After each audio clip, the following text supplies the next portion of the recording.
بسم اللہ الرحمن کو اس کا جواب مل جاتا ہے یا اللہ بذکر اللہ تطمئن ان تین چیزوں میں سے پہلی جو چیز تھی وہ جمال صورت چیز کو دیکھتا ہے تو اس مثال کے طور پر ابھی جا کر کیا کرنا تھا، کچھ نہیں کرنا تھا، تو اس کے اندر تجسس پیدا ہو جائے، اس کی فطرت میں یہ چیز پائی جاتی ہے کہ جا کی بندگی جو ودیت کی گئی ہے یہ کام۔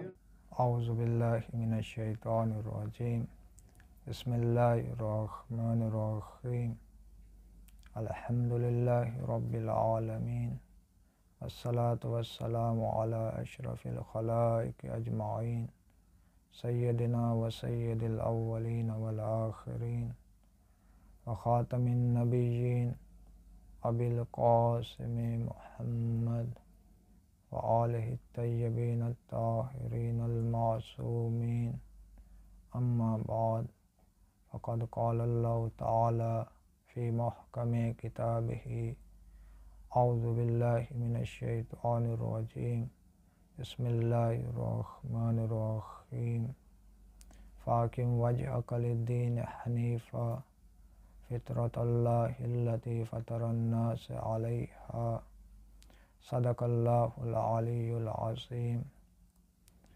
السلام علیکم ورحمۃ اللہ وبرکاتہ۔ پچھلے 2 درسوں میں ہماری گفتگو یہاں تک پہنچی کہ خداوند متعال نے اس کائنات اور اس کائنات میں موجود کسی بھی چیز کو بے مقصد خلق نہیں فرمایا۔ اس کائنات کی تخلیق کا مقصد فقط اور فقط انسان ہے۔ جب اس کائنات کو بے مقصد خلق نہیں فرمایا تو اس انسان کی خلقت کا کیا مقصد؟ اس انسان کی خلقت کے مقصد کے بارے میں 2 مفروضے بیان کیے، ایک مفروضہ مادی انسان کے حوالے سے اور دوسرا مفروضہ الہی انسان کے حوالے سے۔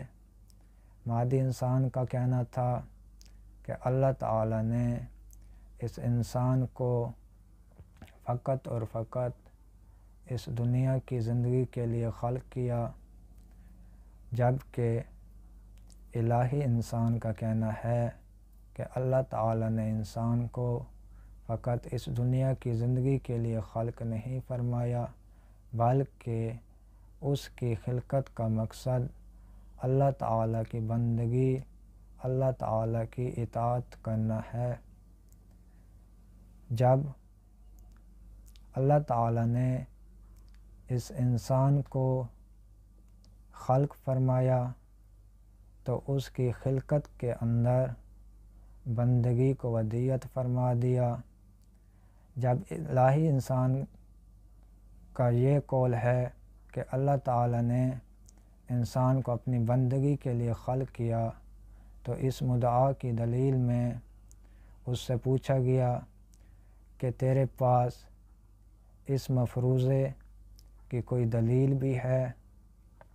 تو جواب میں وہ کہتا ہے کہ قرآن و حدیث سے دلیل پیش نہیں کرتے، کیونکہ آپ مادہ کو ماننے والے ہو، آپ فطرت کو ماننے والے ہو، تو جواب میں آپ کو دلیل بھی فطرت کی زبان میں دیتے ہیں۔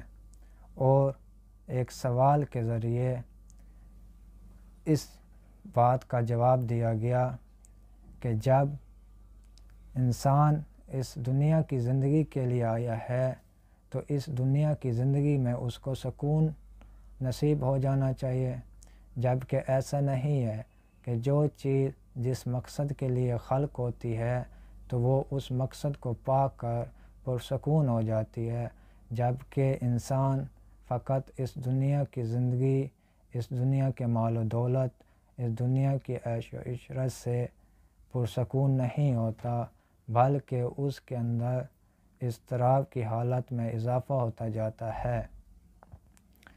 یہ بات مذموم نہیں ہے کہ انسان دنیا میں امیروں کی زندگی بسر نہ کرے، بلکہ ایک مومن کے لیے ضروری ہے کہ وہ زندگی کے ان نعمتوں سے مستفید ہو، جیسا کہ مولا امیر علیہ السلام کا کلام ہے کہ متقیوں میں سے کچھ متقی مومنین ایسے بھی ہیں جو امیروں کی زندگی بسر کرتے ہیں، لیکن وہ آخرت کے لیے زیادہ راہ بھی اکٹھا کرتے ہیں۔ جب وہ آخرت میں جائیں گے تو وہ اپنے ساتھ زیادہ راہ لے کر جائیں گے۔ بہرحال بات یہاں تک پہنچی کہ دنیا کی دولت انسان کو پرسکون نہیں کر سکتی، بلکہ جتنی زیادہ دولت ہوتی جائے گی انسان سے اس کا سکون چھن جائے گا، انسان سے اس کا سکون کم ہوتا جائے گا، کیونکہ ہماری خلقت کا مقصد فقط اس دنیا کی زندگی نہیں ہے، تو اس دنیا میں سکون کیسے مل سکتا ہے؟ یہ بات طے ہے کہ مال کی کثرت سے انسان بے سکون ہو جاتا ہے، جبکہ سکون آنا چاہیے۔ لہٰذا خود فطرت سے ہم کو اس کا جواب مل جاتا ہے کہ ہم اس زندگی کے لیے پیدا نہیں ہوئے، بلکہ ہم خدا پرستی کے لیے پیدا کیے گئے ہیں۔ جتنا زیادہ ہم خدا کی بندگی، خدا سے راز و نیاز، خدا کے ذکر میں مشغول رہیں گے تو اتنا زیادہ ہم پرسکون ہوتے جائیں گے، ہماری زندگی میں سکون آتا جائے گا۔ یہی قرآن کا موقف بھی ہے کہ قرآن میں اللہ تعالیٰ نے فرمایا الا بذکر اللہ تطمئن القلوب، کہ آگاہ رہو کہ خدا کے ذکر میں ہی دلوں کا اطمینان ہے۔ اسی طرح ایک اور آیت میں خدا نے یہ بھی فرما دیا کہ جو اللہ کی یاد سے منہ موڑتا ہے تو اس کی دنیا کی زندگی تنگ ہو جاتی ہے۔ فقط قرآن کا یہ موقف نہیں ہے، بلکہ ماہر نفسیات کا بھی یہی کہنا ہے، ان کی تحقیقات کا نتیجہ بھی یہی ہے۔ شروع میں ان کا کہنا تھا کہ انسان کی خلقت کا مقصد صرف اور صرف 3 چیزوں پر منحصر ہے، اس کے علاوہ انسان کی خلقت کا کوئی اور مقصد نہیں، لیکن وہ تحقیق کچھ عرصہ رہی اور اس کے بعد ان کا موقف بھی تبدیل ہو گیا۔ پہلے ان کا موقف یہ تھا کہ انسان کی خلقت کا مقصد فقط 3 چیزیں ہیں، اور ان 3 چیزوں میں سے پہلی جو چیز تھی وہ جمالیات سے محبت، کہ انسان کی فطرت میں ہے کہ وہ جب بھی کسی خوبصورت چیز کو دیکھتا ہے تو اس سے محبت ہو جاتی ہے۔ یہ انسان کی فطرت ہے کہ جب بھی کسی خوبصورت چیز کو دیکھتا ہے تو اس کو پانے کی خواہش کرتا ہے۔ اسی طرح دوسری چیز آگاہی سے حب، کہ انسان کے اندر تجسس رہتا ہے کہ وہ کسی چیز کے بارے میں جب سنتا ہے تو اس کے بارے میں زیادہ سے زیادہ جاننے کی کوشش کرتا ہے، جب تک اس کے بارے میں جان نہیں لیتا تو اس کو سکون نہیں ملتا۔ مثال کے طور پر ابھی باہر کوئی حادثہ رونما ہو جائے تو ہم کیا کریں گے؟ ہم یہاں بیٹھے رہیں گے؟ نہیں، بلکہ ہم یہاں سے دوڑ کر اس مقام پر چلے جائیں گے اور وہاں جا کے معلوم کریں گے کہ کیا ہوا۔ ہم نے معلوم کر کے کیا کرنا ہے؟ ہم نے کچھ کرنا ہے۔ جب آپ کسی سے پوچھتے ہو کہ آپ وہاں پہ کیوں گئے تو کہتے ہیں بس ویسے گیا۔ آپ نے وہاں جا کر کیا کرنا تھا؟ کچھ نہیں کرنا تھا۔ بس انسان کے اندر، انسان کی فطرت میں یہ چیز پائی جاتی ہے کہ جب بھی وہ کسی حادثے کے بارے میں سنتا ہے تو اس کے اندر تجسس پیدا ہو جاتا ہے۔ جب تک وہ اس سے آگاہی حاصل نہیں کرتا تو اس وقت تک اس کو سکون نہیں ملتا۔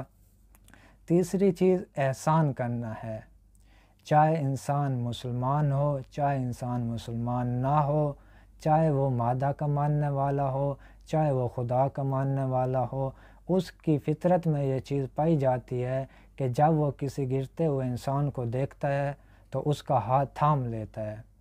جب اس سے پوچھا جاتا ہے کہ تو نے ایسا کیوں کیا تو وہ کہتا ہے کہ یہ بھی کوئی پوچھنے کا سوال ہے، وہ گر رہا تھا، وہ مر رہا تھا، تو بس اس کو بچانا میں نے ضروری سمجھا ہے۔ ماہرین نفسیات کی تحقیق پہلے تو یہاں تک تھی کہ انسان کی فطرت میں 3 چیزیں پائی جاتی ہیں۔ پہلی چیز جمالیات سے محبت، دوسری چیز آگاہی سے محبت، آگاہی سے حب، اور تیسری چیز احسان کرنا۔ لیکن اب کی جو نئی تحقیق آئی ہے انہوں نے ایک چیز کا اور اضافہ کر دیا ہے کہ ان 3 چیزوں سے انسان کو پھر بھی سکون حاصل نہیں ہوتا، لیکن جو تیسری چیز انسان کی فطرت میں پائی جاتی ہے، بلکہ جو چوتھی چیز انسان کی فطرت میں پائی جاتی ہے وہ خدا کی بندگی ہے، کہ جس قدر انسان خدا کی بندگی میں مشغول رہتا ہے تو انسان کو سکون میسر ہوتا ہے۔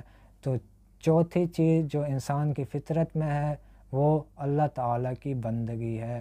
انشاءاللہ تعالیٰ آئندہ درس میں ہم یہ بیان کریں گے کہ انسان کی فطرت میں خدا کی بندگی جو ودیت کی گئی ہے یہ کب اور کیسے ودیت کی گئی ہے۔ والسلام علیکم ورحمۃ اللہ وبرکاتہ۔